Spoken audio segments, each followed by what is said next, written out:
আজকে কি ন্যাক্কারজনক ঘটনা আপনারা দেখেছেন। সেই মুক্তিযোদ্ধা হুদা সাহেব, তিনি প্রধান নির্বাচন কমিশনার, বিএনপি জামাত জোটের লোকেরা তার বাড়িতে যেয়ে তাকে অপমান করেছে, তার গলায় জুতার মালা পরায় এবং তার বিরুদ্ধে মামলা করে। এটা কোন ধরনের কথা? তার মতো একজন সম্মানজনক মানুষকে কিভাবে অপমানটা করেছে। আসলে এরা সংবিধানও মানে না, আইনও মানে না, কিছুই মানে না। আইন কারো হাতে তুলে নিতে পারে না। মব জাস্টিস আবার কি? মব মব তারা আবার জাস্টিস করতে পারে না। এই বিএনপি এবং ইউনূসের কিছু ভাড়া করা কিশোর গ্যাং সহ এরা, আর জামাতের সন্ত্রাসী বাহিনী, জঙ্গি বাহিনী, এই জঙ্গি বাহিনী এরা মিলে প্রত্যেকটা জায়গায় মানুষকে অপমান করছে। যে কোনো বাড়িতে ঢুকতে পারে, ঘর বাড়ি লুট করতে পারে। কি আপনারা এটা অন্যায় করেছেন বলেই তাদের বাড়ি ঘর লুটপাট করা, তাদেরকে মারা, এমনকি খুন করে আসে। প্রত্যেকটা সংসদ সদস্যের এমপি হোস্টেল প্রতিটি রুম ভেঙেছে, লুটপাট করেছে, বাড়ি বাড়ি লুটপাট করেছে, সংসদ ভবনে ঢুকে সংসদ ভবন ধ্বংস করেছে, 460 পুলিশ স্টেশন পুড়িয়েছে, পা বেঁধে ঝুলিয়েছে। আওয়ামী লীগের নেতা, যুবলীগের নেতা, পুলিশ এদেরকে মেরে মেরে পা বেঁধে ঝুলিয়ে প্রকাশ্যে তারা হত্যা করেছে, প্রকাশ্যে কুপিয়ে কুপিয়ে হত্যা করেছে।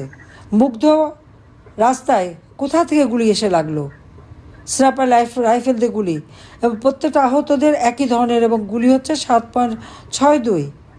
এবং এই প্রশ্নটা যখন তার উপদেষ্টা সাকাওয়াত সাহেব উত্থাপন করলেন এবং বললেন এটা তদন্ত করা দরকার, সাথে সাথে তাকে সরিয়ে দিল।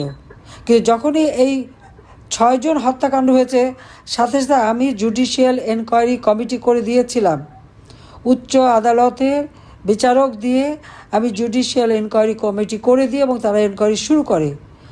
ইউনূস ক্ষমতা দখল করে সেই এনকোয়ারি বন্ধ করে দিল কেন, সেই প্রশ্নের উত্তর তাকে দিতে হবে। এবং এই এনকোয়ারি সে করতে দেয় নাই বলেই এই হত্যাকাণ্ড ইউনূসেরই, ওই মেটিকুলাস ডিজাইনেরই একটা অংশ। আজকে দোষ দেয় আওয়ামী লীগের উপর, আমাদের উপরে একটার পর একটা মামলা দিয়েই যাচ্ছে।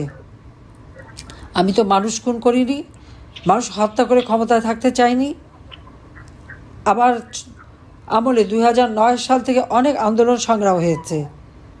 এমনকি এই ছেলেপেলেরা সেই 24 সালের 7 জুলাই থেকে আন্দোলন করেছে। কই তখন তো পুলিশ তাদের কিছু বলেনি।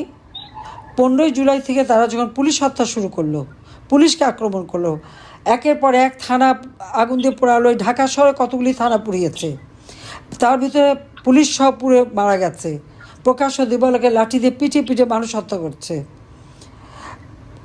মেট্রো রেল, বিটিভি ভবন থেকে শুরু করে একে একে সব জায়গায় আগুন দিচ্ছে, পোড়াচ্ছে।